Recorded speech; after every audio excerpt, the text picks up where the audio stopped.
Here begins the story. For so many years, I truly believed my grandmother Aurora was an open book, a beautifully bound, well-loved volume. Perhaps with worn edges and dog-eared pages marking favorite passages, but an open book nonetheless. Her life, as I perceived it, was a testament to simple joys, unwavering faith, and a boundless capacity for love. Her blue eyes, the color of a summer sky just after a rain, held no shadows, only the radiant light of a soul at peace. Her hugs, they were legendary. They could mend a scraped knee, soothe a broken heart, and chase away the darkest of childhood fears. They felt like coming home. Aurora's laughter was a melody that filled the house, a bright, tinkling sound that could chase away even the grumpiest of moods. She was the anchor of our family, the steady hand on Matilda, guiding us through the storms and celebrating the calm waters. She baked the best apple pies, told the most enchanting stories, and always knew exactly what to say to make you feel like you were the most important person in the world. She was, in my young eyes, perfection. A saint wrapped in a floral apron and smelling faintly of lavender and cinnamon, and I, her adoring granddaughter, soaked up every ounce of her wisdom, every drop of her love, believing that I knew her completely. How wrong I was. It was after she passed, peacefully in her sleep, at the age of 87, that I stumbled upon the truth. The funeral was a blur of tearful faces, whispered condolences, and the scent of lilies. Aurora's favorite. The house felt empty, hollowed out, like a seashell after the tide has receded. It was my responsibility, as the eldest grandchild and the one who lived closest, to sort through her belongings. A daunting task, filled with both sorrow and a strange sense of duty. I started in the attic, a dusty, forgotten space filled with forgotten memories. Old photographs in cracked frames, moth-eaten quilts, and boxes overflowing with letters tied with faded ribbons. It was a treasure trove of family history, and I spent hours lost in its labyrinthine corridors, piecing together fragments of the past. Then, tucked away in a far corner, behind a stack of antique china, I found it. An old wooden box, its surface scarred and weathered, the wood a deep, rich mahogany. It wasn't locked, but the lid was tightly sealed, as if guarding a secret it wasn't ready to relinquish. Curiosity, that insatiable beast, gnawed at me. I wrestled the box free from its hiding place and carried it downstairs, my heart pounding in my chest. In the living room, bathed in the soft afternoon light that streamed through the lace curtains, I carefully opened the box. Inside, nestled amongst layers of yellow tissue paper, was a diary.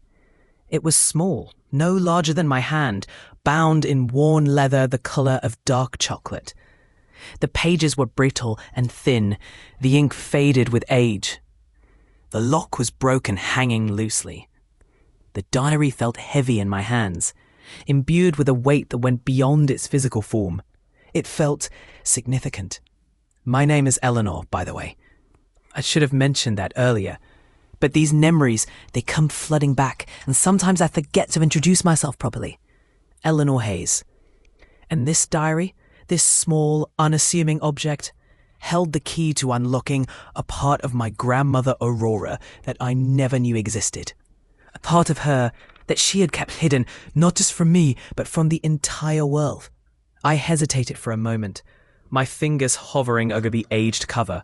Was I intruding? Was I violating her privacy? A wave of guilt washed over me. But the pull of the unknown, the irresistible lure of the secrets held within those yellow pages, was too strong to resist. With trembling hands, I opened the diary. The first page was dated 1942.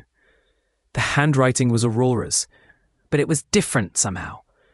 More angular, more forceful than the gentle script I was accustomed to seeing in her birthday cards and letters. The first entry was short, almost cryptic. He is gone, taken by the shadows. I must be strong, For him, for us. A chill ran down my spine. Who was he? What shadows was she referring to? And what did she mean by for us? I turned the page, and then another, and another, devouring the words with a growing sense of disbelief. The diary revealed a side of Aurora that I could never have imagined. A side filled with passion, with courage, with a fierce determination to protect the ones she loved. The story that unfolded was one of forbidden love, of wartime secrets, of a hidden treasure and a sacrifice that echoed through generations.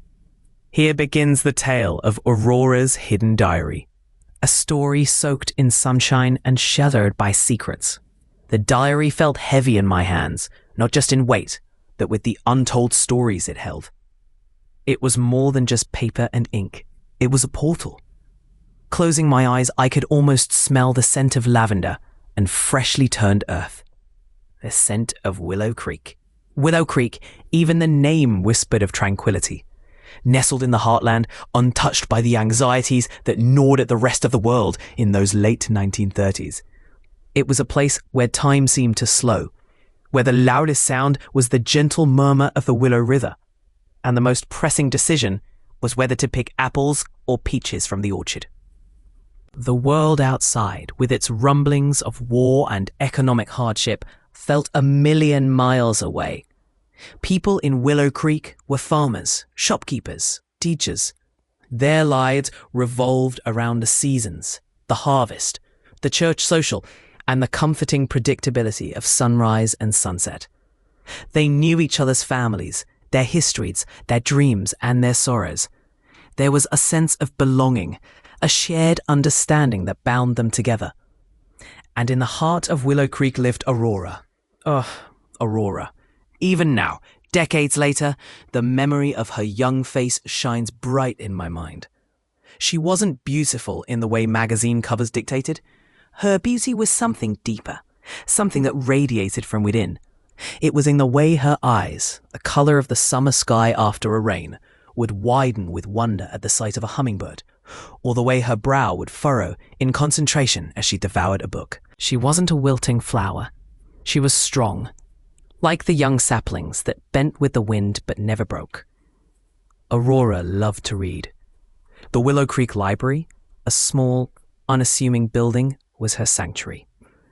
She would lose herself in the pages of adventure novels, historical romances, and poetry collections, her imagination taking flight and soaring far beyond the boundaries of Willow Creek. She dreamt of faraway lands, of bustling cities, of lives filled with excitement and purpose.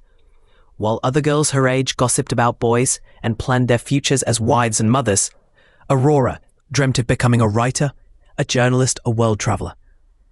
Her parents, bless their souls, were simple, hard-working folk. They loved Aurora dearly, but they couldn't quite understand her yearning. They were farmers, their lives rooted in the land. They saw Aurora's love for books as a harmless hobby, a phase she would eventually outgrow. They hoped she would marry a good, honest farmer and settle down in Willow Creek just like her mother and her grandmother before her. Her father, Samuel, was a man of few words, but his hands spoke volumes. They were calloused and strong, weathered by years of working the land. He taught Aurora the value of hard work, the importance of honesty, and the beauty of a sunrise over the fields. Her mother, Martha, was the heart of the family, a woman with a gentle smile and a kind word for everyone. She was a wonderful cook, a skilled seamstress, and a devoted mother. She taught Aurora the art of homemaking, the importance of family, and the power of unconditional love. Aurora had two siblings, Thomas, her older brother, and Lily, her younger sister. Thomas was a dreamer too, but his dreams different from Aurora's. He yearned for the sky. He spent hours building model airplanes and devouring books about aviation. He dreamed of becoming a pilot, of soaring through the clouds, of seeing the world from above. He was a handsome young man with a mischievous grin and a twinkle in his eye. He and Aurora were close, sharing their dreams and supporting each other's ambitions. Lily, the youngest, was a free spirit, a poet at heart. She saw the world through a lens of beauty and wonder. She loved to wander through the fields, collecting wildflowers and writing poems about nature. She was a sensitive soul, easily moved to tears by beauty or sorrow. Aurora felt fiercely protective of her younger sister, recognizing the delicate nature of her spirit. Their days were filled with the rhythms of farm life. Mornings began before sunrise, with the sound of the rooster crowing and the smell of freshly brewed coffee. Aurora would help her mother with chores around the house, feeding the chickens, collecting eggs, and preparing breakfast. After breakfast, she and her siblings would walk to school, a small, one-room schoolhouse where they learned reading, writing, and arithmetic. In the afternoons, Aurora would help her father in the fields, planting seeds, weeding crops, and harvesting the fruits of their labor. It was hard work, but she didn't mind. She enjoyed the feeling of the sun on her skin, the smell of the earth, and the satisfaction of seeing the crops grow. The war, you see, it didn't just arrive with a bang. It crept in like the morning mist over Willow Creek, subtle at first, almost unnoticed. At first, it was just whispers on the radio, crackling voices delivering news from far away lands. Poland, France, places that sounded like names from a dusty atlas. My parents would listen, their brows furrowed, their faces etched with a worry I didn't fully understand. Thomas, bless his adventurous heart, would puff out his chest, dreaming of being a hero, of fighting for freedom and all those noble ideals he read about in his adventure novels. He'd spend hours mimicking fighter pilots, making airplane noises that rattled the windows. I, on the other hand, was caught between worlds. One moment, I was still lost in the rosy fantasies of first love, imagining a future filled with dances and whispered secrets. The next, I was confronted with the grim reality of war, black and white photographs in the newspapers, stories of young men, not much older than Thomas, disappearing into the unknown, families receiving telegrams that shattered their lives. The carefree innocence of Willow Creek began to feel like a fragile bubble, about to burst. The laughter didn't ring as freely. The picnic at Creek were less frequent, and the evening gatherings on the porch were filled with hushed conversations and anxious glances. Even the weather seemed to reflect the growing unease. The summers felt hotter, the winters colder, the skies a perpetual shade of grey. My father, a man who always found solace in the land, started spending even more time in the fields, his movements slower, his shoulders heavier. He'd come back in the evenings, his face lined with exhaustion, his hands calloused and stained with earth. He'd try to smile, to reassure us that everything would be all right, but I could see the fear lurking in his eyes. He knew the war would change everything, even here in our little corner of the world. My mother, always the practical one, started hoarding supplies, sugar, flour, canned goods. She'd spend hours in the pantry, arranging and rearranging the shelves, her face a mask of quiet determination. She taught me how to knit, not for pleasure, but for necessity. We knitted socks and scarves for the soldiers, our needles clicking a rhythm of worry and hope. Thomas, despite his initial enthusiasm, began to understand the gravity of the situation. He saw the fear in our parents' eyes, the uncertainty in the faces of his friends. His dreams of adventure were tempered by a growing sense of responsibility. He started helping my father in the fields, his youthful energy channeled into hard work. He still talked about joining the army, but his voice lacked the carefree bravado it once held. I remember one evening, we were all sitting on the porch, listening to the radio. The news was particularly grim that night. A ship had been sunk, a battle lost, countless lives lost. My father turned off the radio, his face pale. He looked at each of us, his eyes filled with a mixture of love and fear. He didn't say anything, but his silence spoke volumes. That night, I couldn't sleep. I lay in bed, staring at the ceiling, the shadows dancing in the moonlight. The war felt like a monster lurking just beyond the horizon, its shadows slowly creeping closer, threatening to devour everything we held dear. I closed my eyes, but the images of war, the bombed-out cities, the wounded soldiers, the grieving families, filled my mind. It was a few weeks later, on a blustery autumn afternoon, that Elias arrived. He stepped off the afternoon train, a lone figure in a worn military uniform, his face hidden beneath the brim of his cap. He wasn't like the local boys, all rosy-cheeked and familiar. There was something about him, a quiet intensity, a haunted look in his eyes, that set him apart. He stood on the platform, his gaze sweeping across the small town, his shoulders squared as if bracing himself. The wind whipped around him, carrying the scent of fallen leaves and a distant rumble of thunder.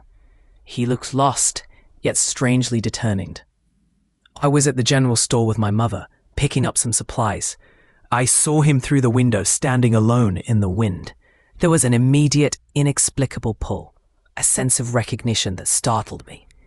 It was as if I had known him my entire life, even though I have never seen him before. My mother noticed my staring. "Who is that, Aurora?" she asked, her voice tinged with curiosity. "I don't know," I whispered, unable to tear my gaze away.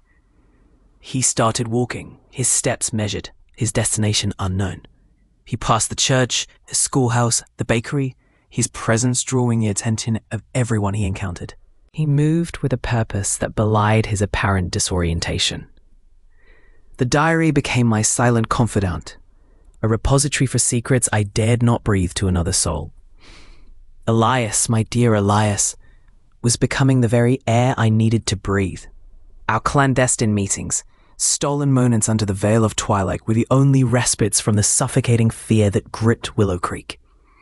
We met by the creek, near the whispering willows, their branches like mournful arms reaching for the sky. He would wait, a shadow against the deepening blue, his eyes the color of storm clouds, searching for mine. Those meetings, they were everything. The world outside, consumed by war and suspicion, seemed to fade away when he took my hand. His touch was warm, reassuring, a promise of a future I desperately wanted to believe in. We spoke in hushed tones, sharing stories of our past, dreams for a future that felt increasingly impossible. He told me about his family, his mother's rose garden, his father's love for classical music. He was a scientist, yes, but also a son, a brother, a man with a gentle soul trapped in a world gone mad. It was during one of these meetings, the air thick with the scent of damp earth and approaching rain, that he finally revealed the truth. Not just about himself, but about everything. He wasn't merely a deserter seeking refuge. He was a physicist, a man who had worked on a project of unimaginable power, a project driven by the very forces he now sought to stop. He had defected, bringing with him the knowledge of a device, an encryption key that could either win the war for the Nazis or, if kept from them, could potentially shorten it, save countless lives. "It's not a weapon, Aurora," he explained, his voice laced with urgency. "It's a key, a code. It can unlock secrets that could change the course of this war." My mentor, a brilliant clockmaker, understood its power. He hid it, entrusted me to find it, to keep it from falling into the wrong hands. He paused, his gaze intense. "That's why I'm here, Aurora. That's why I came to Willow Creek." The artifact, he explained, wasn't some gleaming treasure, but a complex mechanism, a marvel of engineering disguised as something innocuous. He believed his mentor, before his untimely death, had hidden it somewhere in Willow Creek. But where? That was the question that haunted him, that drove him to exhaustion and despair. And then the danger began to creep closer. Whispers carried on the wind, rumors of strangers in town, men with hard eyes and clipped accents asking questions about a newcomer. I saw them myself, lurking in the shadows, their presence a dark cloud hanging over our small town. They were everywhere, at the general store, the post office, even the church. Paranoia bloomed like a poisonous flower, twisting its tendrils around my heart. One evening, Elias arrived at our meeting place, his face pale, his eyes filled with a desperate urgency. "It came closer, Aurora," he said, his voice barely a whisper. "I saw them questioning Mrs. Henderson at the bakery. They know I'm here. They're looking for me." He believed his mentor had left clues, riddles hidden within his intricate clockwork creations. And then, a breakthrough. Elias remembered a story his mentor had told him, a tale of a secret labyrinth beneath the old church, a place used centuries ago for clandestine meetings during times of religious persecution. Could the artifact be hidden there? The old church, it stood at the edge of town, its spire a solid sentinel against the horizon.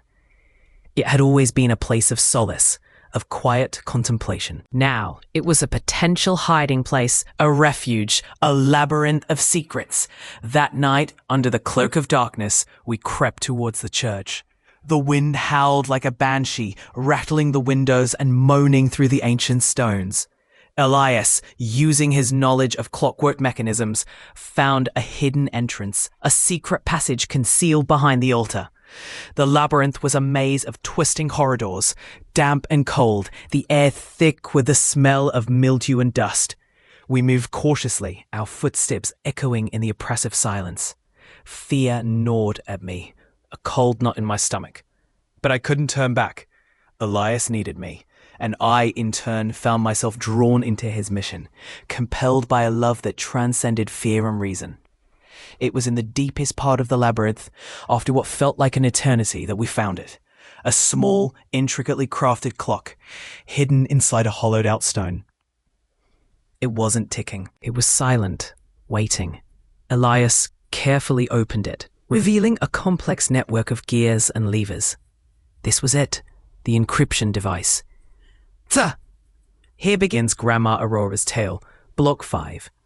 The air in the labyrinth grew thick, heavy with the scent of damp earth and something else, something metallic, like old blood. It clung to the back of my throat, a premonition I couldn't shake. Elias, ever the pragmatist, simply adjusted the lamp, its beam cutting through the oppressive darkness. The clockmaker, whoever he was, had certainly made this no easy task. Each passage seemed to twist back on itself, a cruel joke designed to disorient and discourage. But we pressed on, fueled by a mixture of fear and a desperate hope. We'd solved the final riddle, a sequence of chimes that mimic a forgotten lullaby, and the stone door groaned open, revealing a chamber no bigger than a small chapel. But there were too many. They swarmed him, their faces contorted with hate and fanaticism. I scrambled back, my hands flying over the cold stone floor, desperately searching for a way out, any advantage. The labyrinth, which had seemed so daunting before, now offered a desperate hope. Elias, the passages! I yelled, pointing to the myriad of dark openings that branched off from the chamber. Use the tunnels! He nodded, a grim set to his jaw. Get the box, Aurora. That's all that matters now. He fired a volley, creating a momentary distraction, and then he was moving, leading the soldiers deeper into the maze. I hesitated, wanting to follow him, to fight alongside him, but his words echoed in my ears. That's all that matters now. With trembling hands, I grabbed the wooden box. It was surprisingly light, yet felt heavy, with a significance I couldn't comprehend. As I clutched it to my chest, the carvings seemed to warm beneath my fingers. The sounds of the battle grew fainter, replaced by the drip, drip, drip of water echoing through the tunnels. I knew I had to move, to escape, but the thought of leaving Elias behind, it was unbearable. I took a step towards the passage he had disappeared into, but then I heard it, a scream cut short, followed by a chilling silence. My blood ran cold. I just knew. Tears streamed down my face as I turned and fled, deeper into the labyrinth. Each step was agony, a betrayal of the man I loved. The box pressed against my heart, a constant reminder of what I had lost. I stumbled through the darkness, guided by instinct and the faint memory of the path we had taken. I could hear the soldiers searching, their voices growing closer. But I pressed on, fueled by a desperate need to survive, not for myself, but for Elias, for the promise he had entrusted to me. Finally, I reached the hidden entrance, the one we had used to enter the labyrinth. I pushed against the heavy stone, praying it would open. It groaned and shifted, revealing a sliver of light. I squeezed through, collapsing onto the muddy ground outside, gasping for breath. The forest was silent, save for the rustling of leaves in the wind.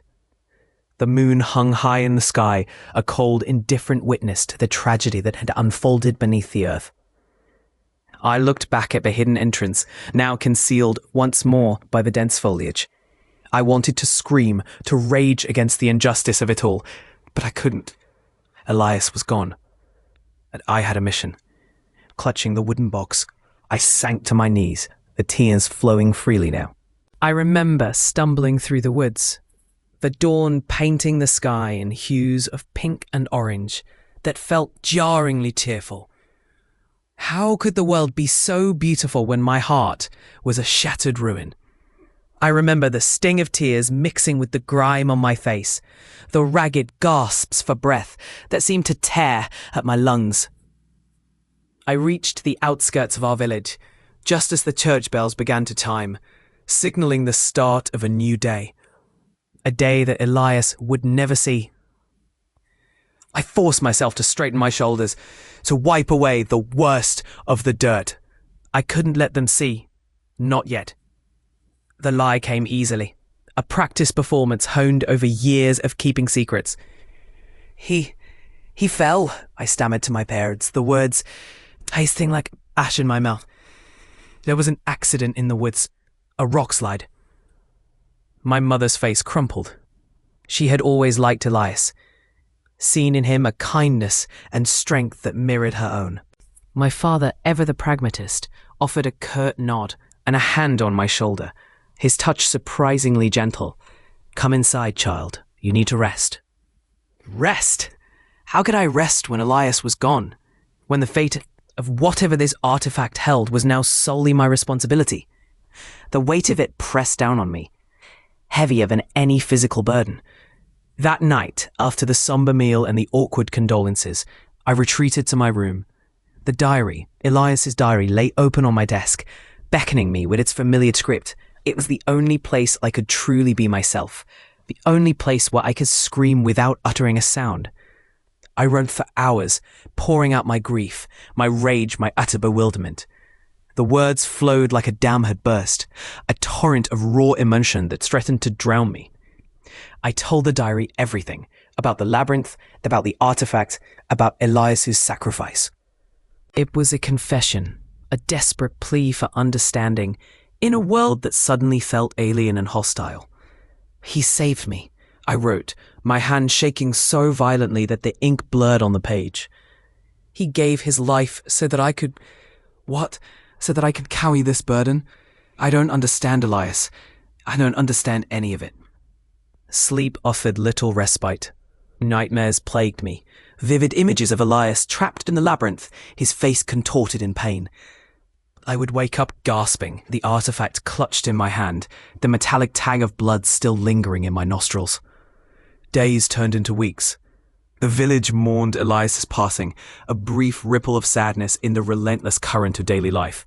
I attended the funeral, a hollow shell of a person, numb to the condolences and the platitudes. Everyone spoke of Elias's good nature, his willingness to help others. No one knew the true extent of his sacrifice. The burden of secrecy was crushing. My family noticed the change in me, the haunted look in my eyes, the withdrawn demeanor. They attributed it to grief, to the trauma of witnessing Elias's death. They tried to comfort me, but their words felt empty, meaningless. How could they understand when I couldn't even begin to explain? I spent my days going through the motions, helping my mother with household chores, tending to the garden. But my mind was always elsewhere, lost in the labyrinth, lost in Elias's diary, lost in the mystery of the artifact. At night, under the cloak of darkness, I would steal away to the local library. It was a small, unassuming building, filled with the comforting scent of old paper and leather. The librarian, a kindly old woman with a knowing smile, never questioned my presence, even when I spent hours poring over dusty tomes on ancient history, mythology, and obscure symbols. Elias's diary was my guide, my Rosetta Stone, He had filled it with cryptic notes, sketches of strange symbols, and references to forgotten lore. He had dedicated his life to understanding the artifact, and now it was up to me to continue his work. The artifact itself was a puzzle. It was cold to the touch, a smooth obsidian-like material that seemed to absorb light. It was intricately carved with symbols that I couldn't... The train rattled, a mournful song against the backdrop of a bruised pre-dawn sky. Willow Creek faded behind me, each receding tree a silent farewell to Elias, to my innocence, to the girl I used to be. I clutched his diary, its worn leather a small comfort against the vast emptiness that threatened to swallow me whole. My destination was a city, a sprawling, indifferent beast of brick and steel, a place where I hoped to disappear. I found a small, cramped room above a bakery. The air perpetually smelled of yeast and burnt sugar, a constant, cloying reminder of a normalcy I could no longer grasp. The rent was exorbitant, leaving me with little to live on, but the anonymity was worth the price. Days bled into weeks, then months. My life became a relentless cycle of research and learning. Elias's diary with my Rosetta Stone, a fragmented map leading to a treasure I didn't fully understand.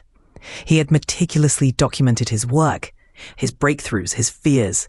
His handwriting, so familiar, so loved, was now a lifeline pulling me forward through the darkness. The city library became my sanctuary. I devoured books on cryptography, history, and military strategy. The librarians, initially curious about the young woman with the haunted eyes and insatiable thirst for knowledge, eventually grew accustomed to my presence, offering quiet nods of understanding. I learned to decipher complex codes, to recognize patterns hidden within seemingly random sequences. My understanding grew exponentially. But the diary hinted at something more, something beyond simple encryption. Elias had described the artifact as a key, not just to unlocking secrets, but to understanding the very flow of information, the enemy's plans before they were even put into motion. He believed it was capable of predicting strategic movements, of revealing the enemy's intentions before they materialize. This was far more than just a codebreaker.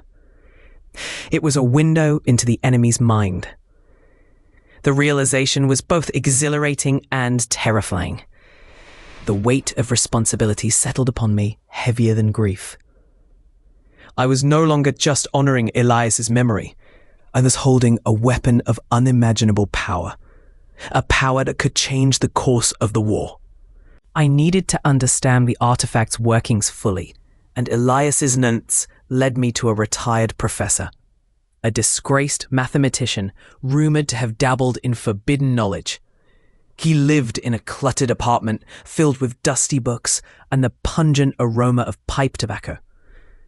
He was wary, suspicious of my motives, but Elias's name, spoken with reverence, softened his gaze. He agreed to tutor me, under the strictest conditions of secrecy. He taught me about algorithms, about complex probability, about the subtle art of deduction. He pushed me relentlessly, demanding precision and unwavering focus. He saw something in me, a spark of Elias's brilliance, a resilience forged in the crucible of loss.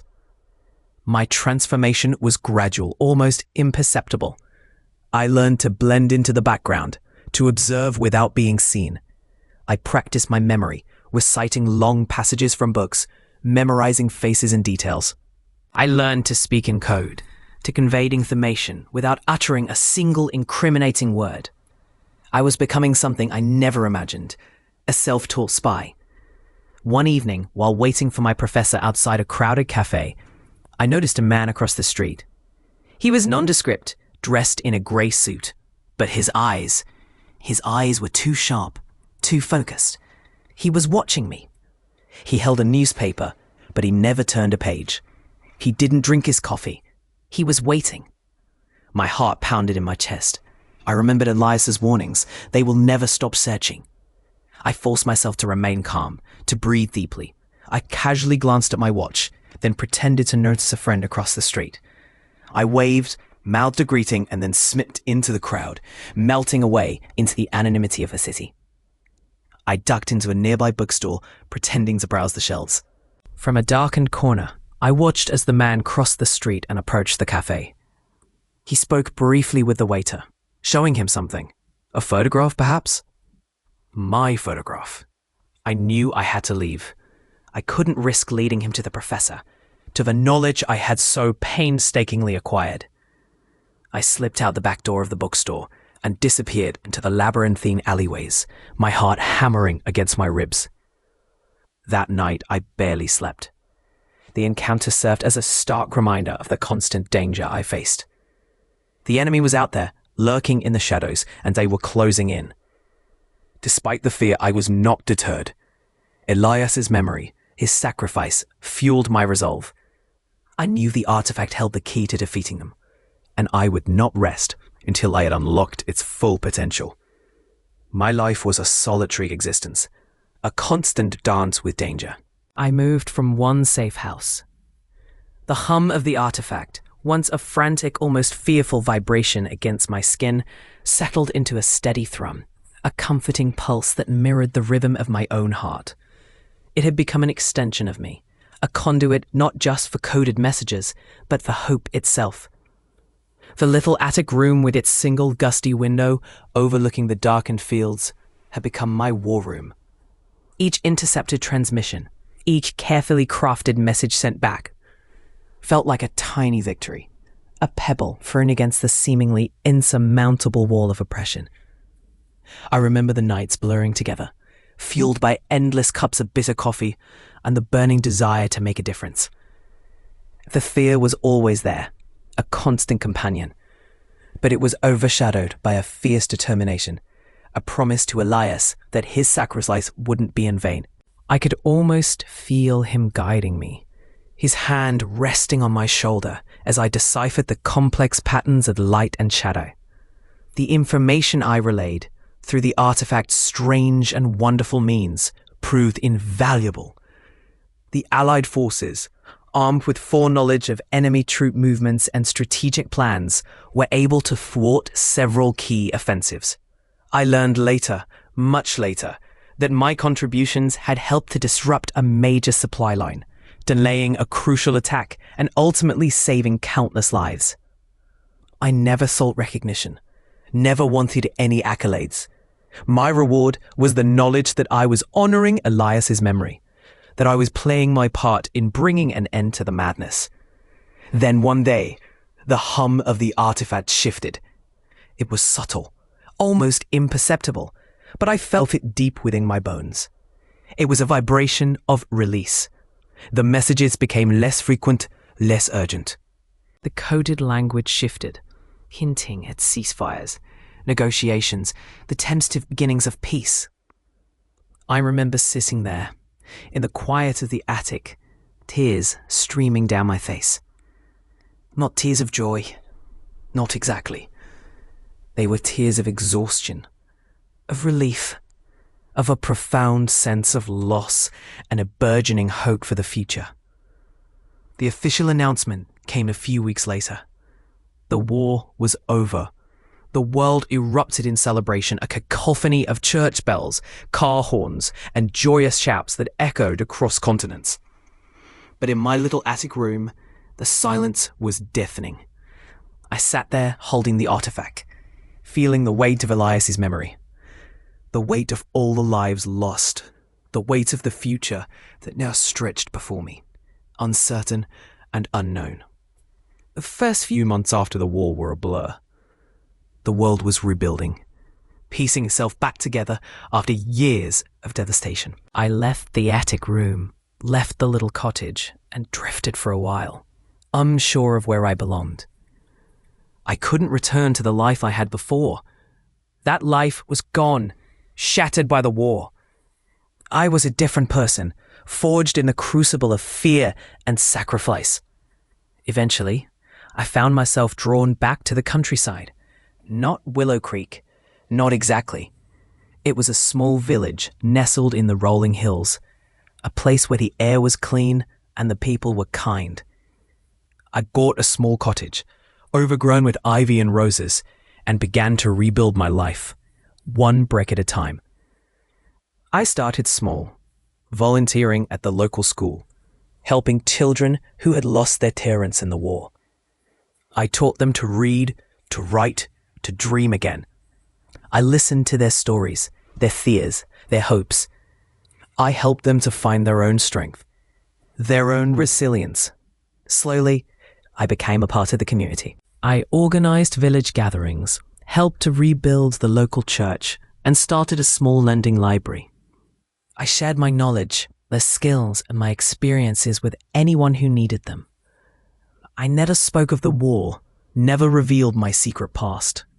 But the lessons I had learned, the sacrifices I had made, were woven into the fabric of my life, shaping my actions and guiding my decisions. The artifact, the bloody treasure, was carefully wrapped in soft velvet and placed inside an old music box. The box played a simple, lilting melody, a song that Elias used to sing. It was a reminder of the past, a symbol of love and loss, but also a symbol of hope and resilience. It was a reminder that even in the darkest of times, beauty could still be found, that love could still endure. Years passed. The scars of war began to fade, replaced by the gentle lines of age and wisdom. My hair turned silver. My hands grew gnarled, but my heart remained strong. I became Grandma Aurora to the entire village, a source of comfort, guidance, and unconditional love. Children would come to me with their troubles, their joys, their dreams.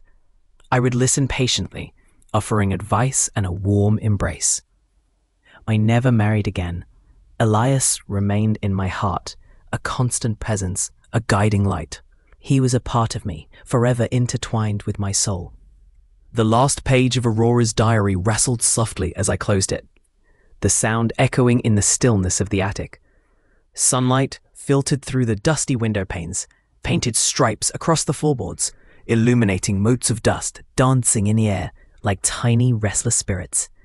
The attic, once a cavern of forgotten things, now felt sacred, a repository of my grandmother's most intimate secrets and enduring strength. For weeks, I had lived and breathed Aurora's story, her joys and sorrows becoming intertwined with my own. The diary wasn't just a recounting of events. It was a living, breathing testament to her resilience, her unwavering love, and her quiet heroism. It was a map, not to buried treasure, but to the very core of her being. Before, she had been Grandma Aurora, the sweet, slightly eccentric woman who baked the best apple pies and told the most fantastical stories. Now, she was a woman of flesh and blood, a survivor, a lover, a warrior who had faced unspeakable horrors and emerged with her spirit intact. The childhood stories she used to tell me, the ones I'd dismissed as fanciful tales for a child, suddenly resonated with a profound new meaning. The brave knight who rescued the princess from the dragon, that was Jan. Her unwavering love for him, a shield against the darkness.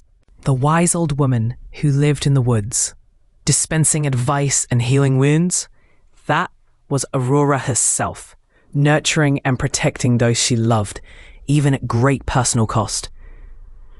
The mischievous fairies who danced in the moonlight, those were the fleeting moments of joy and beauty she found amidst the chaos and despair. They weren't just stories. They were allegories of her life, whispered secrets hidden in plain sight, waiting for me to finally understand. I remember asking her, when I was little, if she'd ever met a real fairy. She'd smiled, a knowing glint in her eyes, and said, "Oh, child, I've met more fairies than you can imagine. They come in all shapes and sizes, sometimes disguised as the most ordinary people." Now I understood. The fairies were the acts of kindness, the moments of grace, the unwavering hope that sustained her through the darkest times. They were the ordinary people who performed extraordinary acts of courage and compassion. Aurora's legacy wasn't a hidden artifact or a secret fortune. It was something far more precious. Her silent strength, her enduring wisdom, and her unconditional love. It was the way she held her head high, even when the world tried to break her. It was the gentle touch of her hand on my cheek, the warmth of her smile, the stories she shared around the crackling fireplace. It was the understanding that love, in its purest form, could conquer even the most formidable darkness. The diary revealed the intricate threads that wove together her life, a tapestry of joy and sorrow, love and loss, courage and despair. It showed me that life wasn't a simple, straightforward path, but a complex and often unpredictable journey filled with unexpected twists and turns. Even amidst the chaos, there was always beauty to be found, love to be cherished, and hope to be sustained. I thought of my own life, my own struggles, my own moments of doubt and despair. I'd always felt a certain disconnect, a sense of not quite belonging, of not quite measuring up. But reading Aurora's diary, walking in her footsteps, had given me a newfound sense of purpose and connection.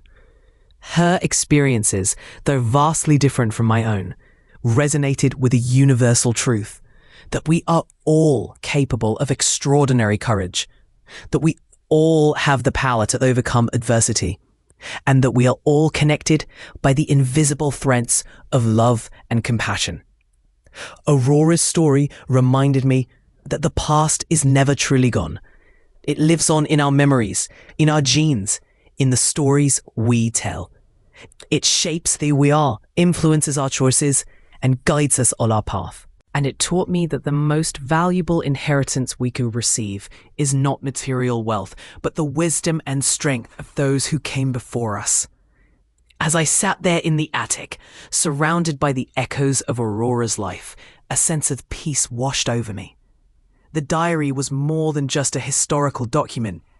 It was a personal treasure, a guide, a source of inspiration.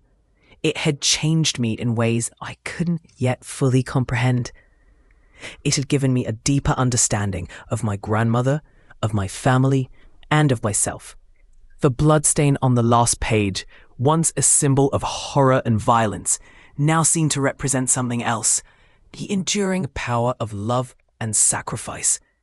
It was a reminder that even in the face of unimaginable cruelty, the human spirit could triumph. It was a testament to Aurora's unwavering commitment to protecting those she loved, even at the cost of her own life.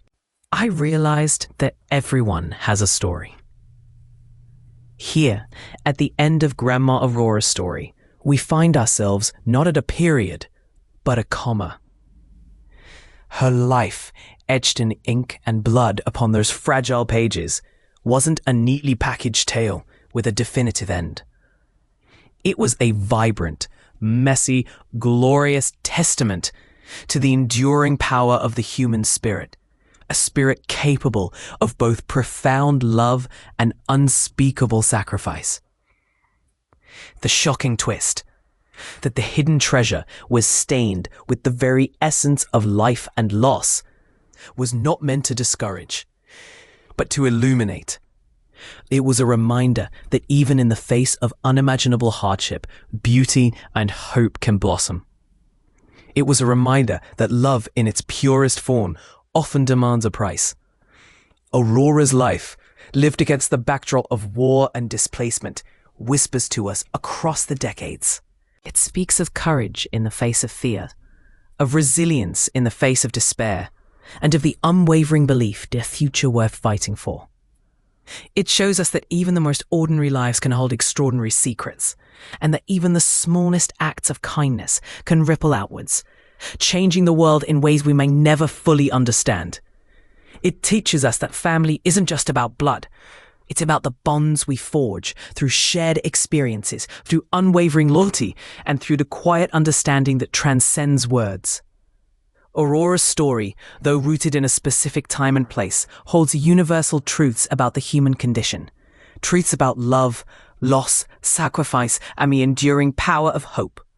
If this story, this glimpse into my grandmother's remarkable life, has touched your heart, if it stirred something within you, then it has served its purpose. It's not just my grandmother's story anymore. It's a part of yours now, woven into the fabric of your own experiences and interpretations. It lives on through you, through the conversations you have, the memories you cherish, and the lessons you learn. Visual cue. Soft, uplifting music begins to swell. And now, as we reach the end of this long, winding journey through Grandma Aurora's hidden diary, I want to ask you something. I want to invite you to become a part of this ongoing conversation, this shared experience of remembering and reflecting. Visual cue, text overlay, share your thoughts in the comments below. Because stories like this, they aren't meant to be kept locked away in dusty old books or whispered in hushed tones. They are meant to be shared, discussed, and debated. They are meant to spark empathy, understanding, and connection. They are meant to remind us that we are all interconnected, that our lives are all intertwined, and that we all have the power to make a difference in the world. So I encourage you, if you have found value in this story, if you have been moved by Aurora's courage and resilience, please leave your like. It helps other people find this story and share in its message. Animated like button on screen. Consider subscribing to the channel. Visual cue, animated subscribe button with bell icon. It means the world to me, and it allows me to keep sharing these stories from the past, stories that deserve to be told. Visual cue, end screen with links to other videos and social media. Think about the sacrifices Aurora made, the choices she faced, the love she carried in her heart, even amidst the darkness. Think about the weight of her secrets, the burden of her responsibilities, and the unwavering hope that guided her through the darkest of times. Visual cue, montage of key moments from the story. And then, I want you to ask yourself, what lessons can we learn from Aurora's life? How can we apply her courage and resilience to our own challenges? How can we honor her memory by living lives of purpose, compassion, and love? These are not easy questions, and there are no easy answers, but they are questions worth pondering, questions worth discussing, and questions worth striving to answer. The blood on the treasure, the stains on the pages, they represent the price of freedom, the cost of love, the weight of history. But they also represent the enduring power of the human spirit to overcome adversity, to find hope in the face of despair, and to create beauty in the midst of chaos. Grandma Aurora's life was a testament to this power, and her story is a reminder that we all possess this power within ourselves. Before I bid you farewell, I want to leave you with one final thought, one final question to ponder. It's a question that has haunted me ever since I first opened Grandma Aurora's diary. A question that I suspect will continue to haunt me for the rest of my days. What secret, hidden deep within her heart, do you think Grandma Aurora held dearest? What was the one truth she protected above all others? The one love that sustained her through the darkest of times?